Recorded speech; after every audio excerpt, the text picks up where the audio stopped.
kababaihan, kalusugan, at karapatan dito sa DWTD.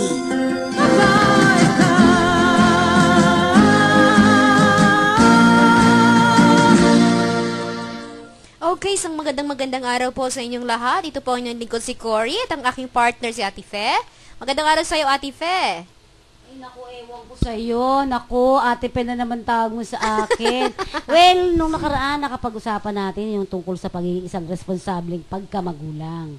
At nakita mo na maraming ang mga kababayan natin ang talagang nakikinig na rin sa atin. Sa mga susunod po, open na yung ating linya para magbigay sila naman ng kanilang mga opinion tungkol dun sa ating mga pinag-uusapan. Anong nakaraan, pinag-usapan natin ay ang tungkol sa pagkamagulang at ang kalusugan, no? Ang pagkamagulang, ang responsableng pagkamagulang at ang sex education. Sabi mo nga, dapat ituturo ang kung ano ang dapat na termino o anong pangalan talaga ng isang parte ng katawan mo.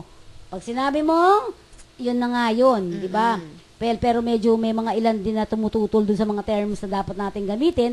At alam ko, ginamit din namin yan, yung mga pinagtalunan yan, Cory, sa Cebu, no? Sa Cebu, pinagtalunan kung ano yung mga dapat na gamiting terminology. Kaya't sabi nga natin, pwede tayo sa mga susunod na mag-interview ng mga licensed na magsalita tungkol din sa mga pinag-uusapan natin on the sex education. Well, ngayon ay bumalik naman tayo dito sa bago natin iwanan to at pumunta na tayo dun sa karapatan ng mga bata. Ayan, pinag-usapan din natin yung mga ng mga bata, 'di ba? Yung mga dapat malaman ng isang bata kasi meron silang mga karapatan bilang isang bata. At ngayon naman, ang yung responsableng pagkamagulang at tamang paggastos. Ano ba 'tong paggastos na ito, Cory? Mukhang ayoko nito, gastos ito eh. 'Di ba? Sabi rito, ang mga bata ay dapat turuan ng kahalagahan ng pananalapi, pagtitipid, at sariling sikap. Yan. At sabi nga... Yeah, hindi yung parang hingi na lang ng hingi. O alam mo, isang babalikan ko naman yung ating migrant workers. Di ba may ganon? Yes. Yung mga migrant workers, nagpapaalam sa anak nila, tapos mangangako ng napakalaki, no?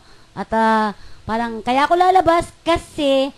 gusto kitang dalhin sa isang malaking eskwelahan, maraming baon, maraming lahat-lahat. Yun yung isa natin na nakikita.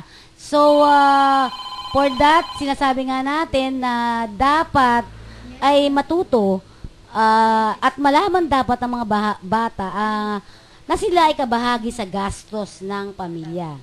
Kapag ang mga bata ay nagsimula na mag-aral, dapat din na matuto na sila ng tamang paggastos at tamang pagtipid o pagtitipid. Yan.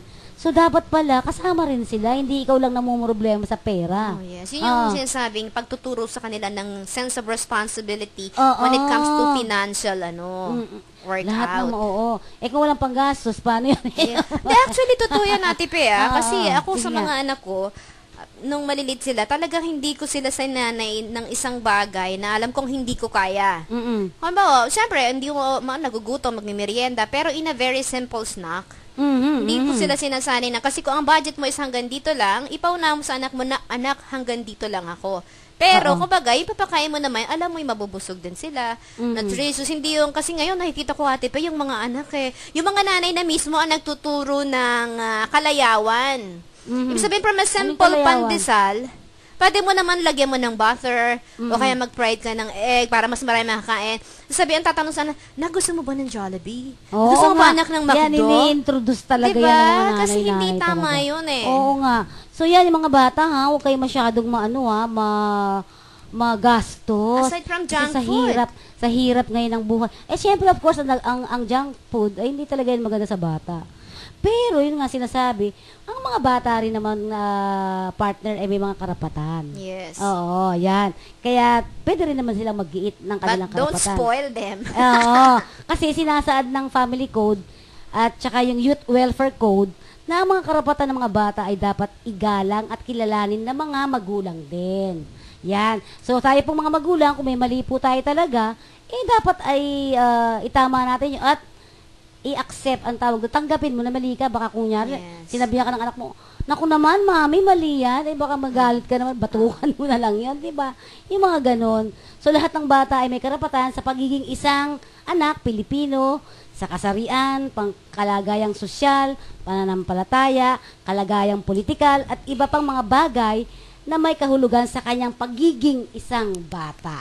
Pagiging isang individual, yan. Kaya nga, siguro, ang tingin mo dyan sa ganyan, Cory? Partner. Actually, oo, tama naman yun, Ate Pe. Kasi sabi ko nga, pag pinalaki mo ng ganyan ang bata, magiging isang, hindi naman sabi natin almost perfect yung kanyang pagkatao, pero magiging napakadali sa kanya ng lahat. Kasi alam niya yung mga karapatan niya na i-apply na yun kung baga mula nang maliit siya hanggang sa lumaki siya. At kahit pa paano yun, maisasalin niya yun sa bawat henerasyon. Tsaka maganda siguro matutunan na nga ng bata pa siya, ay ganun na yung estilo, yung style. Maisasalin-salin yan. Tsaka hindi na mahirap baliin, di ba? Well, sige, isa mo ng paalala mula sa ating himpilan. Responsableng pagpapamilya mula kay Maricel Laksa at Anthony Pangilinan. It begins with natural family planning. Natural. Simple at mabisang NFP. Madaling gawin. Ang NFP ay base sa pag-oobserba ng natural na senyales kung kailan mabubuntis o di mabubuntis ang babae. Mas maganda kung 3 hanggang 5 taon ang agwat ng panganganak. Correct ka dyan. Natural. Pamilya'y paunlarin. Mag-natural family planning. Call NFB hotlines 531-6502 and 535-2226. Hatid sa inyo ng Popcom at ng himpilang ito. Okay, balik tayo sa ating programa, partner. Parang ninanamnaw namang maigi yung ating mga pinag-uusapan dito. Sabi nga, ang mga bata ay magiging mga magulang din at mga pinuno ng bayan sa hinaharap. Tama ba ako doon? Di ba? Lalaki. Yes. Sabi mo na sa amin ngayon lalaki din kayo. Parang ganun.